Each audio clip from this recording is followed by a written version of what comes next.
नमस्कार दोस्तों, स्वागत है आपका डेली न्यूज़ एनालिसिस में। This video series is presented to you by ethic IAS. इस वीडियो सीरीज़ में हम आपके लिए लेकर आए हैं करंट अफेयर्स जो आपके यूपीएससी और स्टेट एग्जामिनेशंस के लिए बेनिफिशियल रहेंगे। आज है 5 सितंबर 2022 और आज हम करने वाले हैं 3 न्यूज़ का एनालिसिस।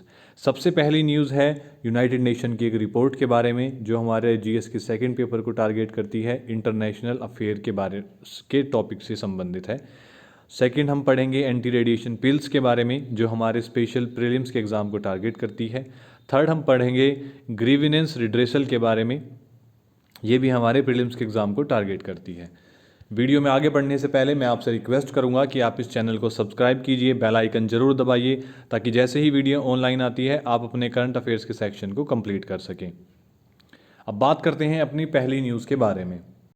तो देखिए, यूनाइटेड नेशन ह्यूमन राइट्स के ऑफिस ने एक रिपोर्ट जारी की है जिसमें उन्होंने कहा है कि ह्यूमन राइट्स का वोलेशन हुआ है in the north west Xinjiang region, China के अंदर, जिसके अंदर पर्टिकुलरली टारगेट किया गया है और रिप्रेस किया गया है उगर्स को इस एरिया में, जिसके बारे में चाइना ने विहीमेंटली इस यूनाइटेड नेशंस की रिपोर्ट को रिजेक्ट कर दिया है।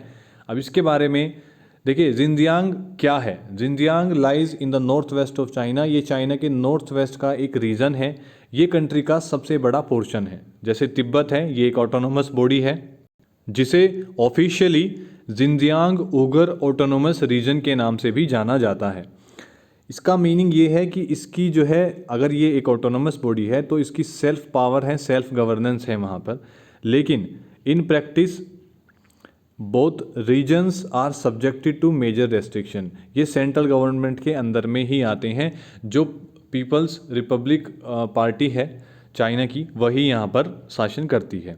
इसके जो बॉर्डर हैं वो रशिया, अफ़गानिस्तान, इंडिया, पाकिस्तान और अदर सेंट्रल एशियन से मिलते हैं।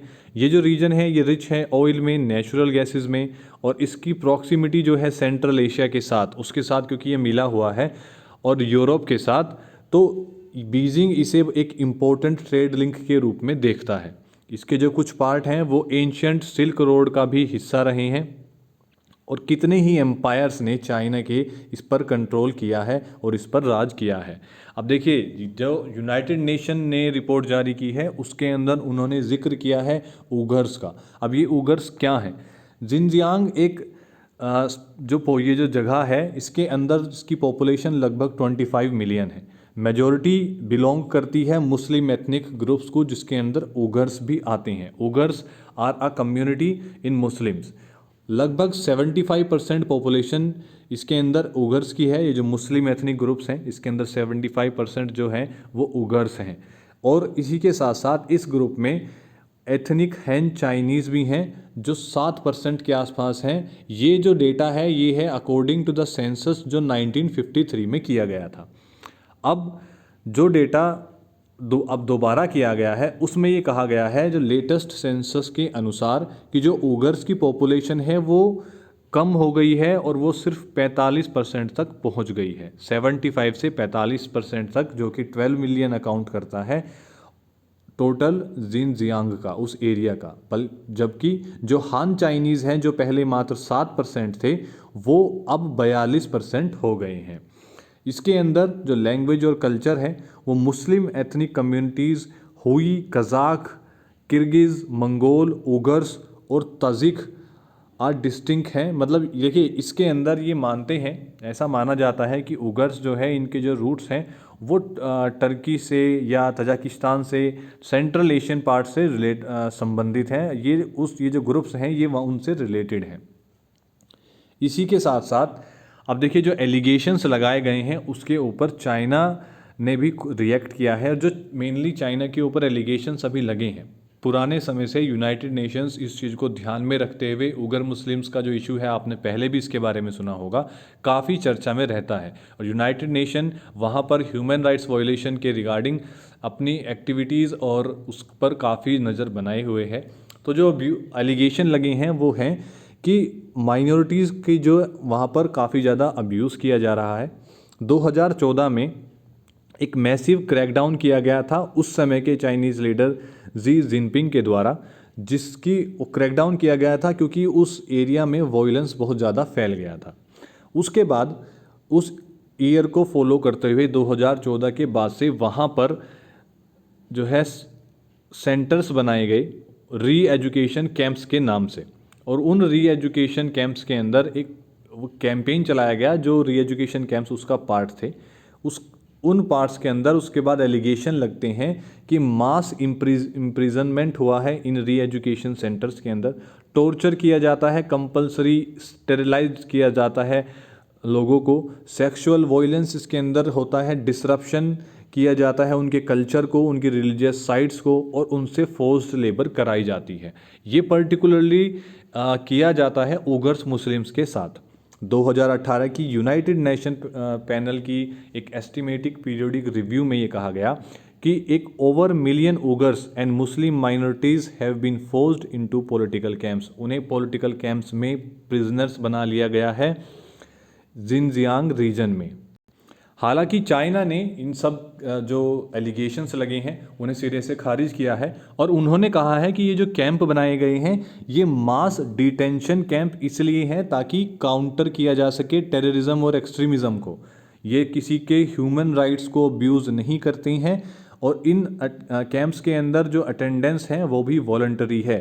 अगर वो लोग वहाँ पर जो हैं वो चाहें तो अटेंडेंस लगा सकते हैं, नहीं चाहें तो नहीं लगा सकते हैं। अब इसके ऊपर ह्यूमन राइट ऑफिस असेसमेंट की एक रिपोर्ट जारी की गई। यूनाइटेड नेशन का कहना है कि चाइना ने सीरियस ह्यूमन राइट वॉल्यूशन किए हैं जिनजियांग रीजन के अंदर अंडर एंटी टेररिज्म और एंटी एक्सट्रीमिज्म की स्ट्रेटजीज़ को फॉलो करते हुए। चाइना का कहना है उनका कहना है कि जो चाइना की इंटरप्रिटेशन है एक्सट्रीमिज़म के बारे में वो एक्सेप्शनली ब्रॉड है। वो इतनी ब्रॉड है कि अगर आप उसके बारे में बात करते हैं या कहते हैं तो उसके अंदर टेररिज्म से संबंधित, वॉयलेंस से संबंधित इतने इश्यूज आ जाते हैं। इस्लामिक रीजन को टारगेट करते हुए इनकी ये जो एक्सट्रीमिज़म, इन्होंने इसके अंदर इस्लामिक रीजन को स्पेसिफाई किया हुआ है और उनके प्रैक्टिसेस को।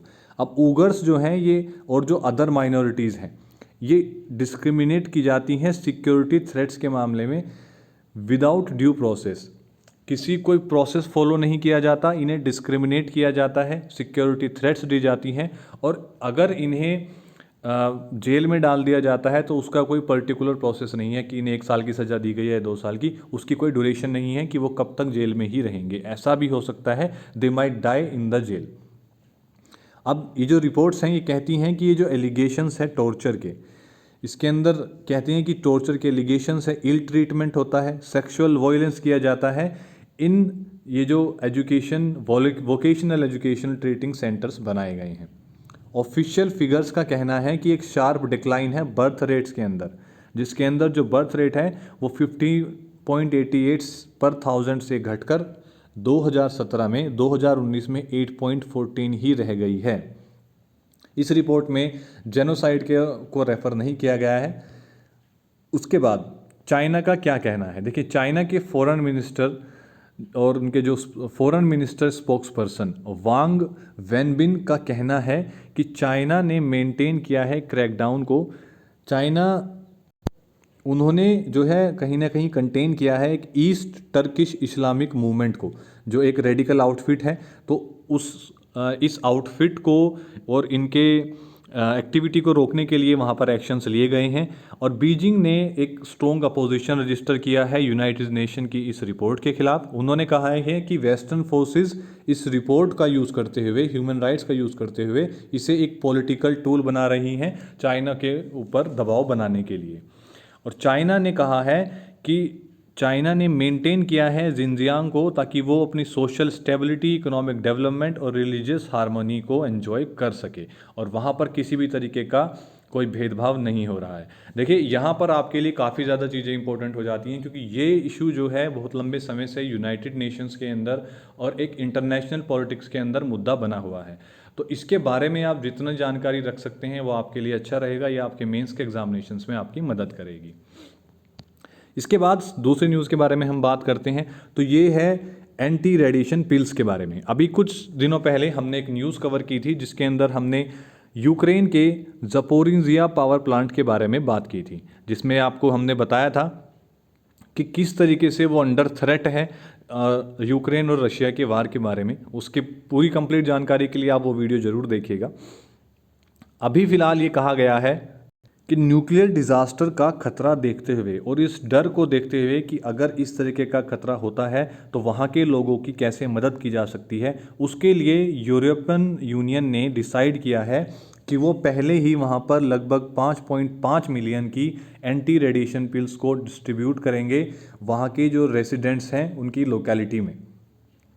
अब देखिए, ये जो एक फूड एंड ड्रग्स एडमिनिस्ट्रेशन है, उन्होंने कहा है कि ये रेडिएशन इमरजेंसी वहाँ पर हो सकती है इन केस अगर न्यूक्लियर डिज़ास्टर होता है। तो लोगों को ये जो पिल्स हैं, ये पिल्स लेना ज़रूरी है। ज़रूरी इसलिए है ताकि जो पोटेशियम आयोडो इनके अंदर है, पोटेशियम आयोडाइड ड्रग, ये हेल्प करती है थायराइड कैंसर से प्रोटेक्ट करने में। इन पिल्स के अंदर नॉन रेडियो एक्टिव आयोडीन है जो आपका हेल्प करती है। ये देखिए, ये बेसिकली क्या करती है कि जो हमारा थायराइड ग्लैंड है, ये आयोडीन को यूज़ करता है हार्मोन्स प्रोड्यूस करने के लिए जो बॉडी के मेटाबॉलिज्म को रेगुलेट करते हैं। ये एक तरीका है जिसके अंदर रेडियो एक्टिव और नॉन रेडियो एक्टिव आयोडीन जो है वो हमारे थायराइड ग्लैंड के अंदर रुक सकता है। अब इससे थायराइड ग्लैंड जो है वो, अगर ये जो पिल दी जाएगी, इससे जो हमारा थायराइड ग्लैंड है उसमें आयोडीन की मात्रा कंप्लीट हो जाएगी। 24 घंटे तक ये आयोडीन एब्जॉर्ब नहीं करेगा, चाहे वो आयोडीन रेडियो एक्टिव है या फिर नॉन रेडियो एक्टिव है।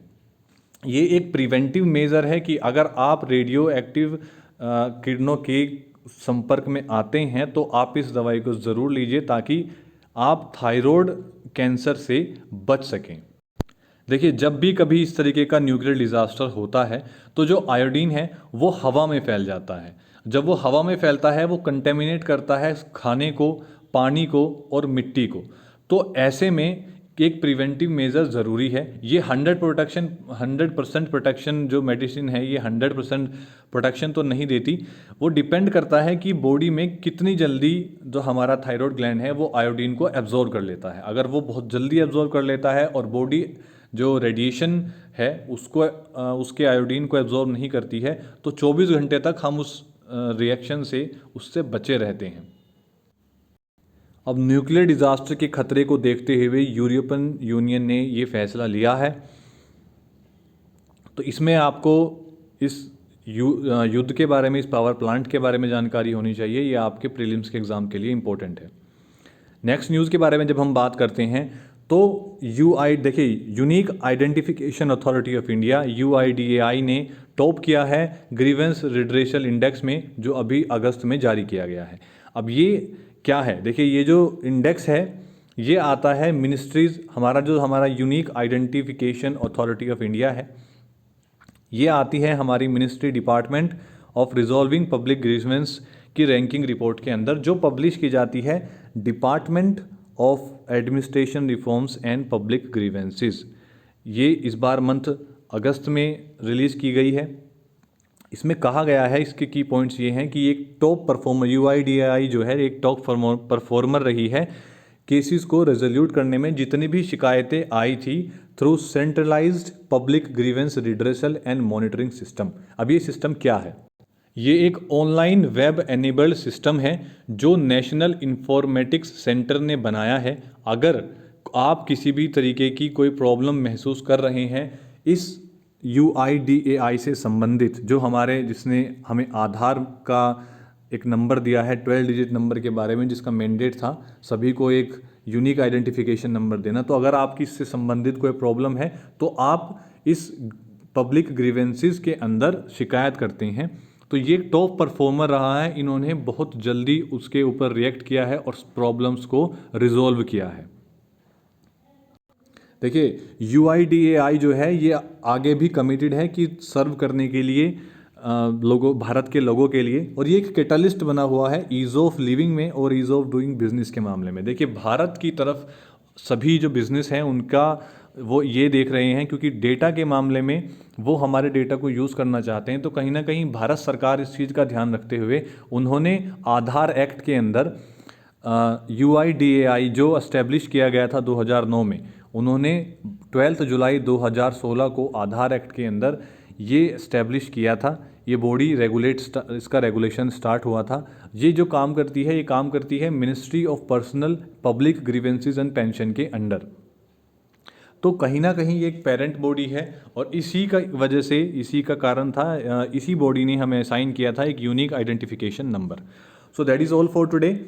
अगर वीडियो आपको पसंद आई है तो वीडियो को लाइक कीजिए, शेयर कीजिए, चैनल को सब्सक्राइब कीजिए और बेल आइकन ज़रूर दबाइए ताकि जैसे ही वीडियो ऑनलाइन आती है आप अपने करंट अफेयर्स के सेक्शन को कंप्लीट कर सकें। अगर आपका कोई डाउट है तो आप कमेंट कीजिए, हम कोशिश करेंगे कि उसके लिए आपके एक अलग वीडियो भी बनाकर आपको दें। Thank you.